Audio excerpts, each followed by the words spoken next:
একটা ছোট মন্ত্রিসভা হবে, তবে এই মন্ত্রিসভায় নিশ্চয়ই যারা দীর্ঘদিন এই ফ্যাসিস্ট সরকারের বিরুদ্ধে আন্দোলন সংগ্রাম করেছে, অবদান রেখেছে, তারা নিশ্চয়ই এই মন্ত্রিসভায় স্থান পাবেন।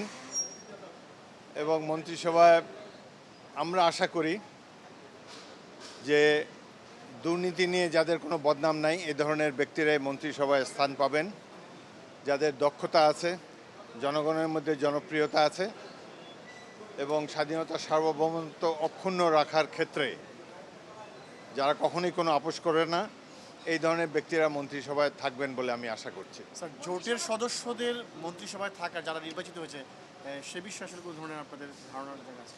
জোটের যারা সদস্য জোটের সদস্য আমি আশা করি তারা থাকবেন। কজন থাকবেন ঠিক বলতে পারছি না, তবে তারা থাকবেন। স্যার, আমরা দেখেছি যে আপনারা যে প্রার্থী দিয়েছিলেন নির্বাচনে, তাদের মধ্যে নবীন এবং প্রবীণের একটা বিষয় ছিল। মন্ত্রিসভায় কি আমরা এরকম দেখতে পাবো? নিশ্চয়ই আমরা আশা করছি যে এই মন্ত্রিসভা নবীন এবং প্রবীণের সংমিশ্রণে গঠিত হবে। স্যার, কত দেশের সদস্য বিশিষ্ট হতে পারে? এটা ঠিক জানি না।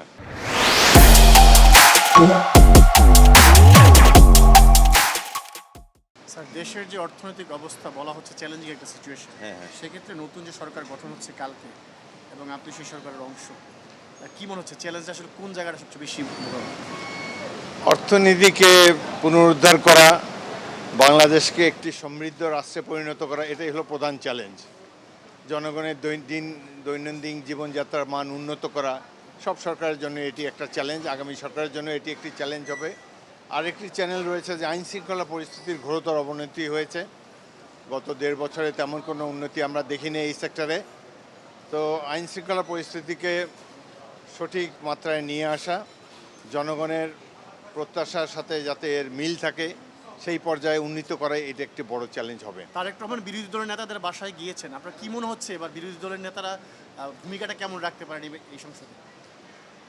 তার এই জেস্চারটা বাংলাদেশে একেবারেই নতুন এবং এটি বাংলাদেশের রাজনীতির অঙ্গনে সুবাতাস বয়ে নিয়ে এসেছে এবং এর জন্য জনগণও তাকে খুব ধন্যবাদ জানাচ্ছে। আমরা বিরোধী দল যারা সংসদে তো একটা বিরোধী দল থাকবে, তাদের সাথে ভালো সম্পর্ক আশা করি।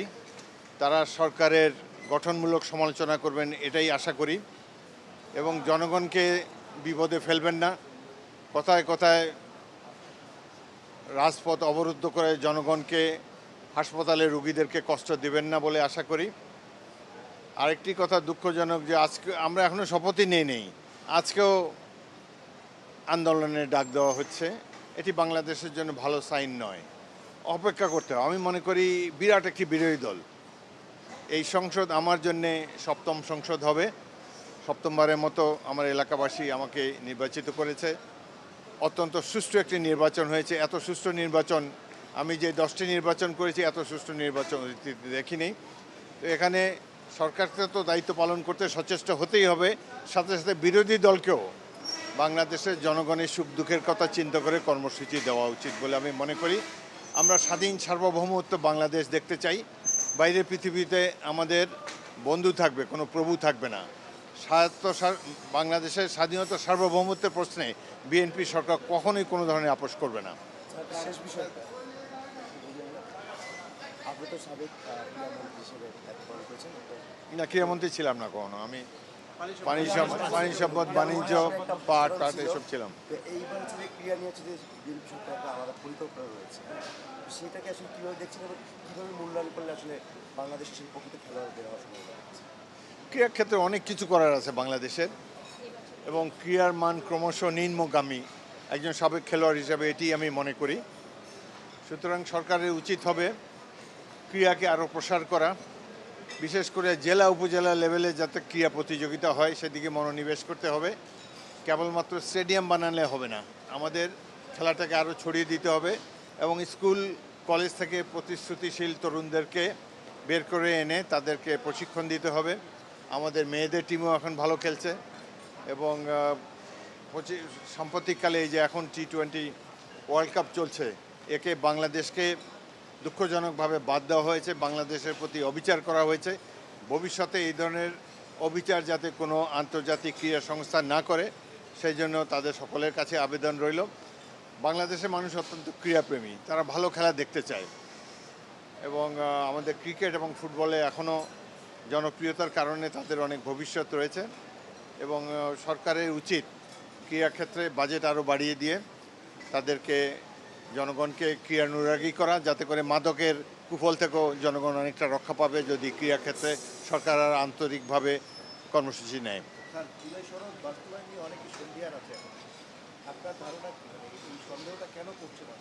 এটা আস্থা নিতে পারছে না নাকি? মানুষের কোনো সন্দেহ নাই। দেখেন, মানুষ যেভাবে ভোট দিয়েছে, কত কথা শুনেছে যে ইলেকশন হবে না, হইলেও বিচ্ছিন্নতা হবে, তারপরে অভ্যুত্থান হবে, পরাশক্তিরা ইন্টারভেন করবে, নানা রকমের কথা। দেখেন, বাংলাদেশের জনগণ কত দৃঢ় প্রতিজ্ঞ। আমি বাংলাদেশের সাধারণ মানুষকে স্যালিউট জানাই 12ই ফেব্রুয়ারিতে শান্তিপূর্ণ একটি নির্বাচন উপহার দেওয়ার জন্যে, এবং এই ঐক্য বাংলাদেশের সম্পদ। আগামী দিনে এই ঐক্যের কারণেই বাংলাদেশে এগিয়ে যাবে। কোনো পরাশক্তি বা অন্য কোনো শক্তি বাংলাদেশকে দাবিয়ে রাখতে পারবে না।